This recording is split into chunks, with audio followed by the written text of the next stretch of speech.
जुदाई मौत होती है। सोनी मिर्ज़ा, किस्त नंबर 1, लिखारी ऑनलाइन मैगज़ीन में खुशामदीद। अस्सलाम वालेकुम। पेश लफ्ज़ सोनी मिर्ज़ा के कलम से। अपने किसी नावल या अफ़साने से मुतारफ़ करवाने के लिए ये नावल नहीं पेश कर रही हैं, बल्कि अपने अब तक की तमाम तहरीरों में से अपनी पसंदीदा इक़्तिबासात को आपके सामने सोनी मिर्ज़ा लाने के लिए लिख रही हैं। बचपन से लेकर आज तक किसी भी छोटी से छोटी परेशानी को भुलाने के लिए अपने ज़हन में कहानियाँ गढ़ती रहीं। ज़िंदगी ने जब चढ़ती जवानी में आके अपने थप्पड़ मारने शुरू किए, तो सोनी ने ये बात शिद्दत से महसूस की कि हर एक अपनी-अपनी कहानी सुनाता है और वो मैं खुद को कमज़ोर होने के बावजूद इसको दिलासा देती चली जाती हूँ। जब कलम उठाकर लिखना शुरू किया तो बस अपनी ज़िंदगी में आई तलख़ियों को मुख़्तलिफ़ किरदारों की सूरत में लिखती चली गई। सोनी मिर्ज़ा ने कभी नहीं सोचा था कि कभी एक लिखारी बनेगी। हर लिखारी अपनी किसी न किसी तहरीर का इक़्तिबास लिखता या सुनाता है जो इसका पसंदीदा हो। कारण कि ये आदत दिलचस्प और मुश्तरका भी है और इसी चीज़ ने सोनी मिर्ज़ा को एक बार फिर से अपनी तहरीरों का जायज़ा लेने पर मजबूर कर दिया। सोनी जानना चाहती थी कि आखिर इनके पसंदीदा इक़्तिबासात कौन-से हैं? आखिर कौन से ऐसे जुमले हैं जिन्हें पढ़कर रश्क आया और सोनी ने लिखा कि ये मैंने लिखा है? और कौन से ऐसे जुमले हैं जिनके पढ़कर मुझे यकीन नहीं आया कि ये मैंने बज़ाते खुद लिखे हैं? और कौन से ऐसे जुमले जिन्हें पढ़ना हर डिप्रेशन में मुब्तला शख़्स के लिए ज़रूरी है? आपको ये जानकर बहुत हैरत होगी कि अपने लिखे हुए जुमले अक्सर भूल जाते हैं। मगर अब इस वक़्त इस किताब में आप जो भी इक़्तिसाबात पढ़ने जा रहे हैं, वो ना सिर्फ़ लिखारी के पसंदीदा बल्कि ज़हन नशीन भी होंगे। हम जानते हैं कि सोनी ने कुछ अच्छा नहीं लिखा लेकिन अच्छा लिखने की कोशिश की है। और आखिर दिलचस्प बात, इस कहानी को लिखने के दौरान सोनी मिर्ज़ा को ये शिद्दत से महसूस हुआ कि हमारे इक़्तिसाबात एक जैसे हैं। जो जुमला लिखते हुए पसंदीदा रहा, वो पढ़ते हुए यकीनन इंशाअल्लाह आप रीडर्स को भी पसंद आएगा। इस कहानी के ज़रिए अपने पढ़ने वालों को चंद लम्हों के लिए डिप्रेशन और अपनी ज़िंदगी में मौजूद तलख़ियों से निकालने की कोशिश है। उम्मीद है कि ये आपको बहुत पसंद आएगी। ये था सोनी मिर्ज़ा के कलम से माख़ूज़ थोड़ी-सी इस कहानी के हवाले से उनके ख़यालात। अब हम लोग कहानी शुरू करते हैं। रात का आखिरी पहर और 3 बजकर 20 मिनट बजाती हुई घड़ी की सुई की टिक-टिक के साथ कमरे में चारों जानब ख़ामोशी ही ख़ामोशी थी। खिड़की पर जुड़े हुए सफ़ेद रेशमी पर्दे, सफ़ेद चमकता फ़र्श, पूरा फ़र्नीचर स्याह रंग का और बेडशीट भी सफ़ेद और स्याह रंग का मिक्स थी। व्हाइट एंड ब्लैक का ये मुवाज़ना पूरे कमरे को काफ़ी खूबसूरत बना देता था और रात के इस पहर बेड के पास पड़े लैंप की जलती रोशनी के साए तले बिस्तर पर लेटी हुई वो खूबसूरत लड़की जिसका नाम हूरिश शुमाइल था, अपना सर दाएं-बाएं जानिब तेज़ी से घुमा रही थी। इसके माथे पर पसीना नमूदार होना शुरू हो चुका था और वो बेचैनी की इस कैफ़ियत में लेटी जब अचानक एक ज़ोरदार चीख बुलंद करती हुई उठ बैठी। इसकी आवाज़ सुनते ही साथ वाले कमरे में मौजूद मेगन अफंदी जल्दी से भागती हुई इसके पास आ बैठी। वो देख सकती थी कि हूर बिल्कुल सहम चुकी थी। क्या हुआ मेरी जान? आज फिर से तुमने वही ख्वाब देखा है क्या? बैठे-बैठे वो अपने कंधे से लगाते हुए हूर का सर सहलाने लगी, मगर वो खामोश थी और इंतहाई मजबूती से अपनी खाला को गले लगाए हुए थी। अच्छा बस अब डरो मत और अब तुम बड़ी हो चुकी हो। तुम्हें अपने ख्वाबों से लड़ना सीखना होगा। तुम्हें अपने इस डर को मात देनी होगी। आप जानती हैं आनी, मैंने बहुत बार कोशिश की है लेकिन मुझसे ये नहीं होता। मैं नहीं लड़ पा रही हूँ अपने इस डर से। और आपको कितनी बार कहा है कि कमरे की लाइट ऑन रखा करें। जब भी आप कमरे की लाइट ऑफ करती हैं तो तभी मैं डर जाती हूँ। आप जानती हैं ना मुझे अंधेरे से कितना डर लगता है। वो मेगन से अलग होकर कपकपाते हुए बोली, मैं तो तुम्हारा डर खत्म करना चाहती हूँ और वैसे भी लैंप की लाइट ऑन छोड़ दी थी मैंने। उन्होंने मोहब्बत से इसके दोनों हाथ थाम कर कहा, सिर्फ लैंप की रोशनी से कुछ नहीं होता आनी। अब बस आइंदा पूरे कमरे की लाइट बंद नहीं करेंगी आप प्लीज। अच्छा ठीक है, मैं आइंदा नहीं करूंगी। Thank you.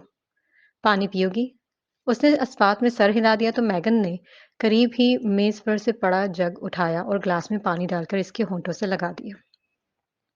पानी पीकर वो अब काफी हद तक पुरसकून हो चुकी थी। डरने के बाद हमेशा इसकी खाला इसके पास ही सो जाती थी और अब भी ऐसा ही हुआ। उसके सर पर हाथ फेरते हुए उन्होंने हूर को गहरी नींद में सुला दिया और खुद उसके पहलू में लेटकर गहरी सांस ली। हूर शुमाइल सिर्फ 5 बरस की थी जब वो अपने अमीर माँ बाप के साथ शुमाली इलाकों की जानिब घूमने निकल गई। और एक पहाड़ पर चढ़ते हुए वक्त इनकी गाड़ी एक बहुत बड़े ट्रक से टकरा गई, जिसकी वजह से उसके वालिदैन ने मौका पर ही जान दे दी। मगर चूंकि वो पिछली सीट पर थी, इसलिए न सिर्फ नाक और टांगों पर ही शदीद चोट आई थी। हादसे का सुनकर ही इसकी छोटी और इकलौती खाला मेगन अफंदी, जो कि डॉक्टर थी, फौरन भागती हुई इसके पास आ गई थी। तब मेगन की उम्र सिर्फ 24 साल थी और अब वो 40 साल की हो चुकी थी। मगर फिर भी उन्होंने कभी शादी नहीं की थी। वो अभी भी अच्छी खासी जवान थी। हर कोई इन्हें हूर की बड़ी बहन समझता था। हूर की परवरिश की जिम्मेदारी तब उसने खुद अपने जिम्मे ले ली थी। मेगन का घर इस वक्त एक घर कम और अस्पताल ज्यादा लगता था। हूर को जो कमरा रहने के लिए मिला, उसमें एक भी खिलौना मौजूद नहीं था, लेकिन सिर्फ इसकी खातिर मेगन ने पूरे घर का नक्शा ही बदल डाला। वो हूर को बिल्कुल उसके माँ बाप के जैसा माहौल देना चाहती थी। शुरू शुरू में हूर को काफी मुश्किल हुई, मगर धीरे धीरे अब वो भी यहाँ दिल लगा चुकी थी। मेगन को वो हमेशा से आनी कहा करती थी। बचपन के इस हादसे ने उसके दिमाग पर बहुत ही गहरा असर छोड़ा था। यही वजह थी कि उसे अंधेरे से डर लगता था। अक्सर रातों को ख्वाब में उसे बार बार वही हादसाती मंजर दिखाई देता, जिसकी वजह से वो खौफजदा हो जाती थी। सिर्फ यही नहीं, बल्कि वो तंग गलियों, छोटे कमरों, बंद दीवारों और हत्ता कि तेज आंधियों से भी डर जाती थी। इसका सांस फूलने लगता था। एक अजीब सा डर था जो इसके वजूद में रस रच बस गया था। शाम के वक्त खुले आसमान तले अपनी गद्दी पर सफेद शलवार कमीज और कंधों पर चादर डाले अकड़ का अकड़ कर बैठा सिगरेट पीता हुआ सरदार अल्तमश खान शिद्दत से इस लड़की के आने का इंतजार कर रहा था। इसके इर्द गिर्द बहुत से गार्ड्स थे जो हाथों में बंदूकें लिए हर वक्त उसकी हिफाजत के लिए चौकन्ने रहते थे। कुछ मुलाजिम भी हमेशा उसके आसपास मौजूद होते थे। ज्यादा लंबी नहीं, मगर मुनासिब दाढ़ी, कुछ सांवली सी रंगत, गोल नाक और थोड़े से मोटे होंठ, जो मुसलसल सिगरेट पीने की वजह से अपनी असल रंगत खोकर अब स्याह हो चुके थे। उम्र तकरीबन 30 साल और बाल कंधों तक आते जुल्फों की मानंद थे। आंखें इस कदर सुर्ख रहती थीं जैसे इनमें अंगारे उभर आए हों। जिस्म में थोड़ा सा भारी था, मगर ऐसा रोब और जलाल कि इसकी एक धाड़ से सामने खड़ा हर शख्स कांप उठता था। बिलाखिर इंतजार खत्म हुआ और एक खूबसूरत सी लड़की इंतहाई तंग लिबास पहने अपने जिस्म का एक एक हिस्सा नुमाया करके उसके सामने आ खड़ी हुई। अल्तमश ने धुआं हवा में छोड़कर मुस्कुराते हुए सर से लेकर पांव तक हवस भरी नजरों से उसे देखा। वो भी हंस रही थी। इसका जिस्म भी थोड़ा बहुत भारी था और उसको हमेशा ऐसी ही लड़कियां अच्छी लगती थी। अपनी आधी बची हुई सिगरेट करीब खड़े मुलाजमी को पकड़ाते वो खड़ा हुआ और उस लड़की के रूबरू हुआ। क्या नाम है तुम्हारा, हसीना? अल्तमश ने उसके चेहरे पर अपने हाथ की उंगलियां फेरते हुए पूछा। रानी, वो हंसते हुए उसकी आंखों में देखकर बोली। आह, क्या खूबसूरत नाम है। तुम तो वाकई रानी लगती हो। इसकी बात पर वो फिर से मुस्कुराई। ओए मिठन, क्या माल लेकर आया आज तू? उसने अपने करीब मुलाजिम की तारीफ की जो इसका खास मुलाजिम था। शुक्रिया सरदार। कितने पैसे दिए इस रानी के? इस बार पैसे काफी ज्यादा लगे हैं सरदार, क्योंकि ये पूरे कोठे की सबसे खूबसूरत औरत है। अच्छा, फिर तो आज इसकी खूबसूरती हम भी देखेंगे। वो भी मुस्कुराया और रानी के बालों में हाथ फेरा। ले जाओ इसे, और रात के खाने के बाद हम इसे अपने बिस्तर की रौनक बनाएंगे। उसने जैसे ही हुक्म सादर किया, तो एक मुलाजमा भागती हुई आई और उसे अंदर हवेली में ले गई। सरदार अल्तमश फिर से एक बुलंद बांग कहकहा लगाता हुआ अपनी गद्दी पर बैठ गया और सिगरेट वापस पकड़कर होंठों से लगा ली। अल्तमश खान अपने इलाके के बहुत ही मशहूर सियासतदान मुख्तार खान का इकलौता बेटा था। ना कोई बहन और ना ही कोई भाई। यही वजह थी कि वो इंतहाई अय्याश परस्त इंसान था। हर रोज एक नई औरत इसके पहलू में होती। शादी करना तो वो अपनी तौहीन समझता था। इसकी माँ अलमास बेगम हर आए दिन इससे मुख्तलिफ लड़कियों के रिश्ते दिखाती, मगर वो बिना देखे ही साफ इनकार कर देता। दोनों माँ बाप इसकी हरकतों और अयाशियों से तंग आ चुके थे। घर से भी निकाल कर देखा, मगर कोई फायदा न हुआ। ना तो उस पर मार का असर होता और ना ही दरबदर होने का। बिल आखिर अब उसके माँ बाप ने भी कहना छोड़ दिया था और इसके साथ समझौता कर लिया। वो हर रोज देखते कि उसके घर एक नई ही लड़की मौजूद होती थी, मगर चाह कर भी वो कुछ नहीं कर सकते थे। जैसा भी था, लेकिन था तो इनका अपना ही खून। डार्क ब्राउन पैंट शर्ट और जैकेट के साथ बालों में टाइट ऊंची पोनी लगाए, अपनी जैकेट के आखिरी सिरों को दोनों हाथों से पकड़कर सीधी करती हुई वो स्टाइलिश सी लड़की हेलीकॉप्टर से नीचे उतरी। पिस्तौल इसकी पैंट की जेब में अटका साफ देखा जा सकता था। अपनी सुर्ख ग्लासेस आंखों के गिर्द से उतारकर मुस्कुराते हुए सामने खड़ी सफेद मर्सिडीज के पास चलती हुई आई। उसके पीछे 3-4 गार्ड्स भी थे। ड्राइवर ने भागकर कार का पिछला दरवाजा खोला तो वो अंदर बैठ गई। फिर शीशे से बाहर झांकने लगी। कैसी हैं मैडम आप? ड्राइवर ने फ्रंट शीशे में देखते हुए पूछा। ठीक हूँ। एक काम करो, कार को सीधा हाजी कंपनी की तरफ मोड़ दो। घर में बाद में जाऊंगी, पहले मैं जवाहिर से मिलना चाहती हूँ। जी मैम। उसने गाड़ी फौरन दूसरी जानिब घुमा दी। आशीन औरंगजेब जुतई, जिसे सब प्यार से आशी कहते थे, सवाए जवाहिर के, क्योंकि वो हमेशा हमेशा उसे आशू कहकर पुकारता था। अंडरवर्ल्ड में एक बहुत ही नामवर लड़की थी जो आईएसआई में कैप्टन थी। आंखें ना तो ज्यादा छोटी और ना ही बड़ी, बल्कि मुनासिब थी। गोरी रंगत, छोटा सा नाक और दरमियाने होंठ जो काफी खूबसूरत लगते थे, और सीने को ढांपते स्याह बाल नहीं, हमेशा पोनी में ही बांध कर रखा जाता था। लंबा कद, पतली जिसामत और कराटे मास्टर लड़की जो बेहद हसीन भी थी। इसके वालिदैन नहीं थे, या शायद गुमशुदा थे। वो यतीम थी और बे औलाद औरत ने उसे पाला था। मगर उसके आईएसआई में आते ही वो भी चल बसी। तब जवाहिर ने ही उसे संभाला, और तब से ही वो इसकी मोहब्बत में गिरफ्तार थी। ये इस्लामाबाद के एक अलग-थलग इलाके का मंजर था। एक लंबी सी बड़ी ऊंची बिल्डिंग और उसके शीशों से शहर अपना हुस्न दिखाता था। ये दफ्तर उस इलाके का सबसे बड़ा, खूबसूरत, वाहद और पूरा शीशों से जुड़ा ऑफिस था, जो बेशुमार मंजिलों पर मुश्तमिल था। बिल्डिंग के सबसे ऊपर बड़ा सा नक्श करके लिखा गया जी एक कंपनी साफ नुमाया होता था। शीशों के पार जो सड़क दिखाई देती थी, वो रात को अगली जानिब एक जगमगाता जगमगाता नजारा पेश करती थी। उसी के गेट से अहम ऑफिसर्स और वर्कर्स दाखिल हुआ करते थे। इसी पर दाखिली गेट से चमकती हुई मर्सिडीज अंदर आती दिखाई दी। आशीन ने बिल्डिंग के अंदर कदम रखा तो सामने काउंटर पर बैठी लड़की झट से अलर्ट हो गई। आशी मैम, आप? इसके चेहरे के तासुरात साफ बता रहे थे कि वो यकीनन इसकी आमद पर हैरान थी। जी बॉस हैं। उसने अपनी सुर्ख ग्लासेस उतारी। होंठों पर लगी मैरून रंग की डार्क लिपस्टिक इसके गोरे चेहरे पर बहुत ही खूबसूरत लग रही थी। नहीं, वो तो चले गए। कितनी देर हुई है? मैम, तकरीबन 1 घंटा तो हो चुका है। Okay, fine. उसने अपना रुख फौरन वापस मोड़ा और धीरे से बोली, तुम कभी भी मुझे वक्त पर ना मिलना जीजान। अपने सर झटक कर फिर से ग्लासेस आंखों पर लगाई और हल्का सा मुस्कुराकर वापस गाड़ी में जा बैठी। कमरे में चारों जानब रंग बिखरे पड़े थे। सफेद रंग की टी शर्ट और स्याह पजामा पहने, अपने बालों का जूड़ा बनाए हुए, दाएं हाथ में ब्रश और बायां हाथ सामने पड़े स्टैंड में अटकी पेंटिंग पर था। वो झुककर उस पेंटिंग में रंग भरने में मसरूफ थी। जब नाजनी अंदर आई, वो वो इतनी जोर से अंदर आके चिल्लाई कि हूर का दिल उछलकर हलक में आ गया, और वो अपने दिल पर हाथ रखकर जोर से सांस लेने लगी। देखो, आज भी डरा दिया ना मैंने तुम्हें। नाज़नी अपने दोनों हाथ पसलियों पर रखे हंसकर उसकी जानिब देख रही थी। मैंने तुमसे कितनी दफा कहा है मुझे मत डराया करो। जाओ, मैं तुमसे कभी बात नहीं करूंगी। उसने गुस्से से कहकर अपना मुंह फिर से पेंटिंग की जानिब किया। अच्छा सॉरी। वो कान पकड़कर सामने हुई। या तुम हर बात सॉरी करती हो और हर बात मुझे डरा देती हो? अब शायद वो अफसरदा थी। ओके, प्रॉमिस, लास्ट टाइम था, आइंदा नहीं डराऊंगी। हाँ ठीक है। आज किस चीज़ की पेंटिंग बना रही हो? अरे वाह! ये तो तुम शायद किसी बारिश का मंज़र, रात का पहर और कोई रोमांटिक सा कपल बना रही हो, नहीं? हाँ, अब ये थोड़ी-सी रहती जब कंप्लीट हो जाएगी तब देखना। वैसे तुम ऐसी कुदरती खूबसूरती को ही हमेशा क्यों डरा करती हो? मेरा मतलब है किसी लड़की की पिक बनाओ, किसी इंसान की बनाओ या किसी जानवर या कुछ कुछ भी अलग से ड्रॉ करो। तुम हमेशा ये नदियाँ, दरिया, बारिश, जंगल ये सब क्यों बनाती हो? क्योंकि मुझे बारिश, चाँद रातें और रोमांस पसंद है। वो पेंट करते-करते ही जवाब दे रही थी। ये सब तो ख्वाबों की दुनिया होती है, और मैं इन्हीं ख्वाबों की दुनिया को हकीकत में बदलना देखना चाहती हूँ।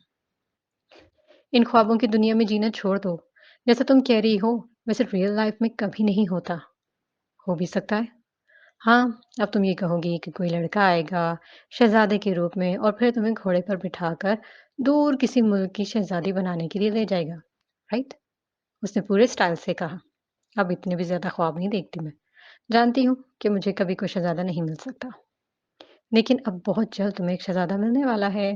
क्या मतलब? उसने पेंटिंग ब्रश साइड पर पड़े कलर बॉक्स में रखा और तजस्सुस से नाज़ली की जानिब देखा जो अपने होंठों को भींचकर खड़ी थी। मुझे पता चला है कि कि शाज़िम तुम्हें पसंद करता है और आज रात की पार्टी में वो तुम्हें प्रपोज़ भी करने वाला है। क्या? उसने पूरा मुँह खोल दिया। हाँ, कुछ ऐसा ही सुना है मैंने। नाज़ली ने अपने बाजू सीने पर बाँधे। लेकिन तुमने ये किससे सुना? किससे सुन सकती हूँ? यकीनन शाज़िम ने खुद ही बताया ना होगा ना मुझे। अनबिलीवेबल! उसने कान में सरगोशी की। तुम्हें पता है मैं झूठ नहीं बोलती हूर। और ये तुम किस पार्टी की बात कर रही हो? वो फिर से कन्फ्यूज़ थी। आज रात को हमारे कॉलेज प्रिंसिपल के घर पार्टी है। इनका बेटा दुबई से आया है पढ़कर और इसीलिए उन्होंने अपने कुछ चहेते स्टूडेंट्स को इनवाइट किया है जिनमें हम दोनों का नाम भी सर-ए-फ़हरिस्त है। हूर देख सकती थी कि वो काफ़ी खुश थी। लेकिन अब तो हम दोनों ने कॉलेज छोड़ दिया है, फिर हमें क्यों बुलाया? एक तो तुम सवालात बहुत करती हो यार। अच्छा बताओ भी, क्योंकि हमारे प्रिंसिपल मेरे बाबा के दोस्त हैं और उन्होंने मुझे बुलाया है। तुम मेरी बेस्ट फ्रेंड हो तो मैंने तुम्हारा नाम भी ले दिया और बस इसी तरह उन्होंने तुम्हें भी इनवाइट कर लिया। तुमने मेरा नाम क्यों लिया? और वैसे भी जब कोई मुझे इनविटेशन मिला ही नहीं, तो मैं क्यों जाऊँ किसी भी पार्टी में? और अब अगर तुमने इनकार किया ना, तो मैं तुमसे नाराज़ हो जाऊँगी और कभी बात नहीं करूँगी। तुम जानती तो हो कि तुम्हारे बगैर मुझे किसी भी पार्टी में मज़ा नहीं आता। लेकिन तुम जानती हो कि मुझे बिन बुलाए मेहमानों की तरह मुँह उठाकर जाने का कोई शौक नहीं है। तो तुम मेरे साथ जा रही हो, मैं तुम्हें लेकर जाऊँगी। क्या तुम्हारे घर पार्टी है? नहीं। तो क्या ये पार्टी सारी तुम मैनेज कर रही हो? नहीं। फिर मैं किस खुशी में जाऊँ भई? उसने दानों कंधे उचका दिए। देखो हूर प्लीज़ बहाने मत बनाओ, तुम मेरे साथ जा रही हो और ये डन है। शाज़िम वहाँ कैसे आएगा? क्या उसे भी बुलाया है? तुम्हें तो पता है इसका, इसे चाहे बुलाओ या ना बुलाओ, ये वो खुद ब खुद मुफ्त का खाना खाने पहुँच जाता है। तो फिर अब तुम चल रही हो ना? हुँ, वाओ! फिर तो बहुत मज़ा आएगा आज। वो खुशी से उछली। वैसे एक बात तो बताओ तुम मुझे, नाज़ली फिर से बोली। हुँ, अगर शाज़िम तुम्हें आज सबके सामने प्रपोज़ करे, तो क्या तुम इसका प्रपोज़ल एक्सेप्ट कर लोगी? ये तो मुझे खुद भी नहीं पता नाज़ली। क्या तुम्हारे दिल में उसके लिए फीलिंग्स नहीं है? नहीं मेरा मतलब है कि क्या? हाँ या ना? वो अच्छा लड़का है, दिखने में भी बेहतर है, लेकिन अब लेकिन क्या? उसके माथे पर नागवारी से चंद बल नमूदार हुए। लेकिन मुझे नहीं लगता कि मेरे दिल में इसके लिए कोई प्यार-व्यार का सीन है। अगर ऐसा नहीं है, तो तुम इतनी दिलचस्पी क्यों दिखाती हो उसमें? नाज़ली, मुझे उसमें कोई दिलचस्पी नहीं है। हाँ, वो काफ़ी अच्छा है, मगर ख़ैर तब की तब देखी जाएगी। तुम फ़िलहाल बताओ कि क्या खाओगी? पूछ तो ऐसे रहे हो, जैसे तो सारी कुकिंग तुम्हें आती है। एक चाय और कॉफ़ी के अलावा तो तुम्हें कुछ भी नहीं बनाना आता। अब तो मेरी इंसल्ट कर रही हो। रहने भी दो भई तुम। आंटी आएँगी तो मैं इनसे कहूँगी, वो मुझे कुछ भी बना देंगी। फ़िलहाल हम दोनों पार्टी की तैयारी करते हैं। ओके। दोनों ने हूर के कमरे की जानिब रुख मोड़ा। हे समीर! आशीन ने हेडक्वार्टर के अंदर खड़े एक आदमी से बातें करते हुए समीर भट्टी को दूर से पुकारा और भागती हुई उसके पास आई। वो भी अलग होकर इसकी जानिब आया। तुम यहाँ कैसे? तुम्हें तो ज़वाहिर के पास होना चाहिए। उसने हाथ मिलाते ही झट से सवाल किया। ज़वाहिर कहीं नहीं मिल रहा, इसलिए तो यहाँ आई हूँ। क्यों? वो कहीं गुम हो गया है क्या? वो हँसा। समीर मेरा मज़ाक मत उड़ाओ। उसने घूरी डाली। Okay, okay. अब तुम गलती से यहाँ पर आ ही गई हो, तो ज़रा अंदर आकर कुछ ऑफ़िसर से ही मिल लो। तुम्हारे मिशन की कंप्लीशन की खुशी में तुम्हें मुबारकबाद देना चाहते हैं।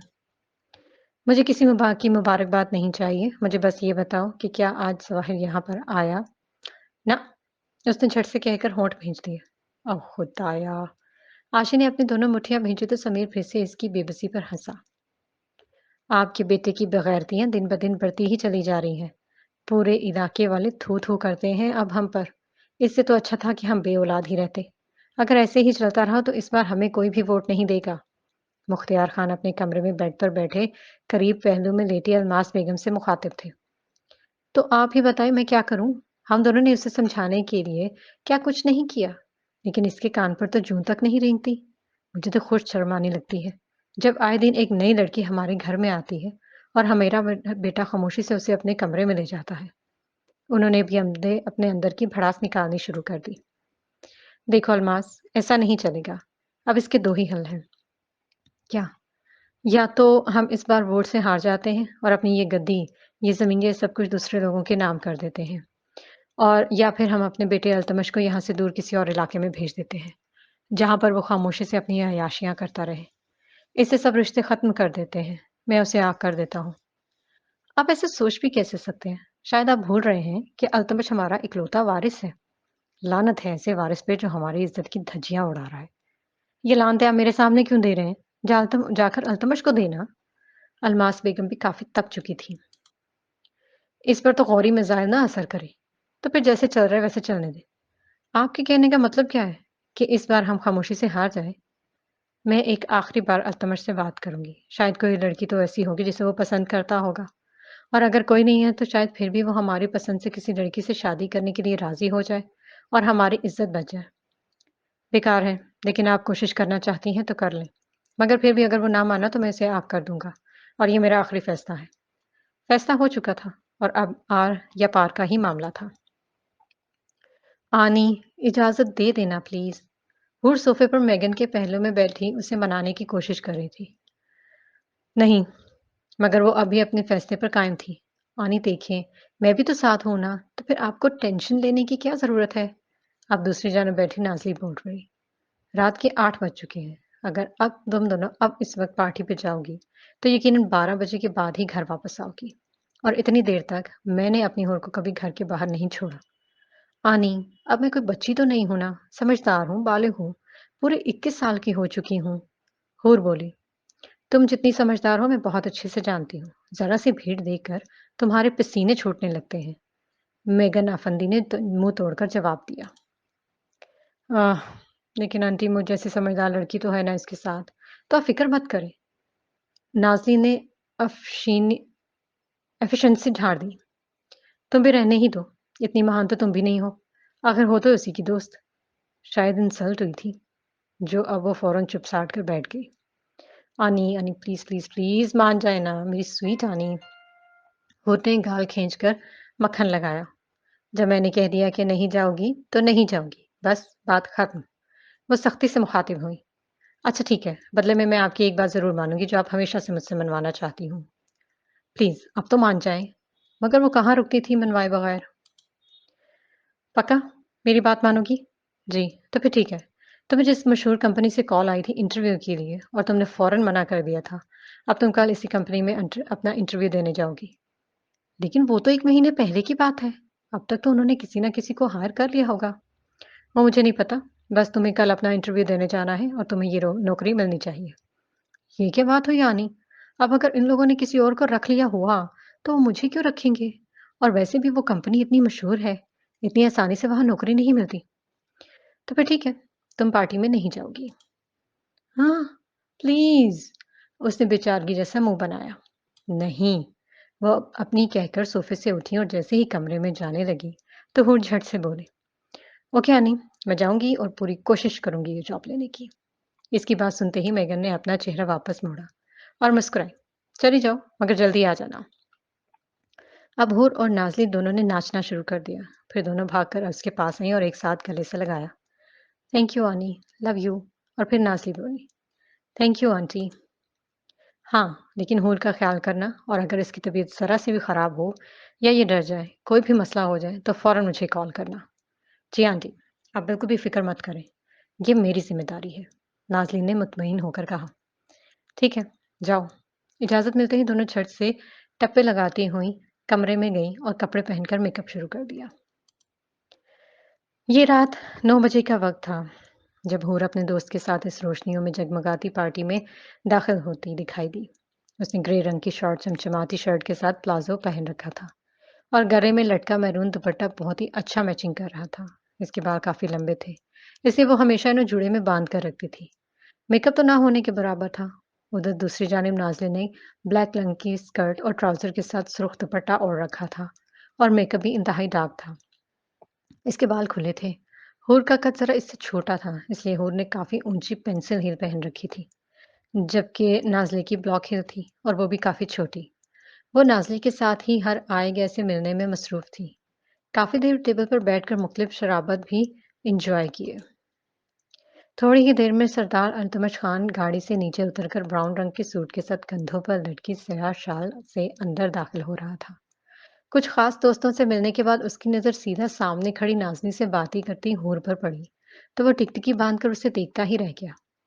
वो बिलाशुबा बहुत हसीन थी, हंसती मुस्कुराती कोई परी, जैसे बच्चों की कहानियों में होती है। शायद इसके माँ बाप ने भी उसकी खूबसूरती देखकर ही उसका नाम हूर रखा था।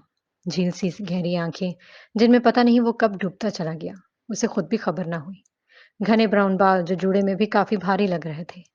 दो तीन लटें साइड से चेहरे पर निकलकर उसे परेशान कर रही थी। अनाबी होंठ, शीशे जैसे शफाफ रंगत। जब वो हंसती तो चारों तरफ जलतरंग बजते थे। बेइंतहा खूबसूरत नशीब अफराज। इसकी खूबसूरती को शायद वाकई किसी मेकअप की ज़रूरत नहीं थी। वो बिल्कुल अंग्रेज अंग्रेज लड़कियों जैसी थी। अल्तमश को अल्तमश तो आज उसे ऐसे देख रहा था जैसे उसकी मोहब्बत में सदियों से मारा मारा फिर रहा हो, मगर अपनी ही दुनिया में मगन हंस हंस कर नाज़नीन से बातें कर रही थी वो। फिर अचानक शायद उसके दिमाग ने उसे कोई अलार्म दिया, जो वो झट से अल्तमश की जानिब देखने लगी। यकदम नजरें फेर कर दोबारा नाज़नीन पर जमा दी। वो हर थोड़े थोड़े वक्फे बाद अल्तमश को देख रही थी।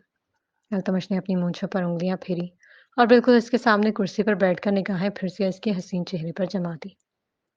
नाज़नीन, ये आदमी कौन है? क्या तुम इसे जानती हो? इसने बात करते करते यकायक पूछ लिया था। नहीं, मैं नहीं जानती इसे। मैंने तो आज उसे पहली दफा देखा है। नाज़नीन ने एक नज़र की लहर अल्तमश पर डालकर तो जवाब दिया। कब से मुझे टुकर टुकर देख रहा है। अजीब सी इरिटेशन हो रही है मुझे। अच्छा, तुम उसकी तरफ मत देखो, तुम बस मुझसे बातें करो। यार, वो मुझे अजीब नज़रों से देख रहा है और तुम कह रही हो कि मैं उसे इग्नोर करूँ? तो कर भी क्या लोगी तुम? ना तो जाकर उसकी इंसल्ट करोगी, ना ही उसके मुँह पर थप्पड़ मारोगी, और ना ही तुम इससे जाकर पूछोगी कि वो तुम्हें क्यों देख रहा है। फिर क्यों ख़्वाह-ख़्वाह गुस्सा करने का क्या फ़ायदा है? मैं मासूम हूँ, इसका मतलब ये नहीं कि मैं बेशर्म हूँ। ओहो! तो फिर जाओ, दिखाओ बहादुरी और एक ज़ोर से थप्पड़ इसके मोटे चेहरे पर जाकर मार दो। नाज़नी, तुम इसके चेहरे को मोटा क्यों कह रही हो? सही तो कह रही हूँ। ज़रा देखो तो सही इसको, कैसे रीछ लग रहा है। वो हँसी थी, मगर हूर उसको इसका इस तरह से लोगों की शक्लों पर कमेंट करना बिल्कुल पसंद नहीं था। वो अपना सर झटक कर दोबारा से नाज़नी से बातें करने लगी।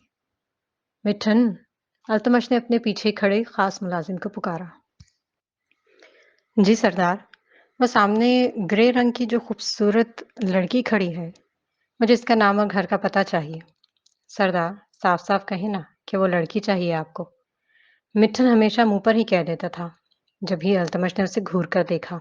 हाँ चाहिए, लेकिन सिर्फ़ एक रात के लिए नहीं, बल्कि पूरी ज़िंदगी के लिए। मतलब? आप इससे शादी करेंगे? क्या कहते हो? करनी चाहिए या नहीं? ज़रूर करनी चाहिए सरदार, यही तो हम सब चाहते हैं। लेकिन अगर आप इसे अपनी इज़्ज़त नहीं बनाना चाहते, तो भी कोई मसला नहीं, हम इसे घर से उठा लाएँगे। नहीं, उसने हाथ बुलंद किया। घर से नहीं उठाना, बल्कि घर में लाना है। तुमसे जितना कहा है उतना करो। जी सरदार। इसके जाते ही अल्तमश ने सिगरेट सुलगाई और सुलगार कर फिर होंठों से लगाई। सिगरेट का धुआं नाक में पड़ते ही दूर खड़ी हूर ने खांसना शुरू कर दिया। अल्तमश ने अजीब तासुर देकर उसे देखा, फिर वो उसे अपनी जानिब कदम दौड़ाती दिखाई दी। चंद ही लम्हों में बिल्कुल उसके सामने खड़ी थी, और यही तो वो चाहता था, उसे मजीद थोड़ा करीब से देखना। एक्सक्यूज मी, क्या प्लीज आप ये अपना सिगरेट बंद कर सकते हैं? दरअसल मुझे सिगरेट के धुएं से एलर्जी है। हूर का लहजा इंतहाई शीरीं था। नाज़नी भी उसकी पुश्त में ही खड़ी थी। तभी उसने फिर से खांसी करनी शुरू कर दी। हूर और नाज़नी ने देखा कि अल्तमश ने वही सिगरेट अपने हाथ में पकड़ी और मुट्ठी में बंद करके रगड़ते हुए उसे ज़मीन पर फेंक दिया। इसकी हरकत पर वो दोनों हैरान थी। अरे, आपको मसलने की क्या ज़रूरत थी? आपका हाथ जल गया होगा। आपकी जानिब देखते हुए किसी जलन का एहसास ही नहीं हुआ। क्या ये मुझ पर लाइन मार रहा है? हूर ने धीरे से अपने पहलू में खड़ी नाज़नी के कान में सरगोशी की। लगता तो कुछ ऐसा ही है। देखें प्लीज़, अब ये सिगरेट दोबारा मत पीजिएगा, वरना मैं बार-बार आपको मना करने नहीं आऊँगी। जो हुक्म। अल्तमश ने मोहब्बत से उसकी आंखों में देखा, मगर हूर ने अजीब चुभती हुई नज़रों से घूरा था और वह वापस अपनी जगह पर चली गई थी। अभी मज़ीद 10 मिनट भी नहीं गुज़रे थे कि शाज़िम इन्हें दूर से अपनी टाई सीधी करता हुआ आता दिखाई दिया। नाज़नीन ने झट से हूर को कोहनी मारी तो उसने फ़ौरन शाज़िब की जानिब देखा। वह सफ़ेद शर्ट और ब्लैक ड्रेस पैंट के साथ ब्लैक कोट में मलबूस था। मुस्कुराते हुए वो उसी की जानिब बढ़ रहा था और अब बिल्कुल उसके सामने खड़ा था, महज़ चंद फुट के फासले पर। हाय हूर, कैसी हो? मैं ठीक हूँ शाज़िम, तुम कैसे हो? उसने शाइस्तगी से जवाब दिया। मैं भी ठीक हूँ और नाज़ी तुम सुनाओ? ठीक। मुझे तुमसे अकेले में कुछ बात करनी है हूर। क्या तुम्हारा थोड़ा-सा वक़्त मिल सकता है मुझे? हाँ, क्यों नहीं? वो दोनों एक तरफ हुए तो शाज़िम ने झट से अपनी जेब से गुलाब का फूल निकाल कर इसके सामने कर दिया। अब वो अपने एक घुटने पर बैठा ऊपर उसके चेहरे की जानिब देख रहा था और दूर कुर्सी पर बैठा अल्तमश आग बगोला हो चुका था, मगर खामोश था।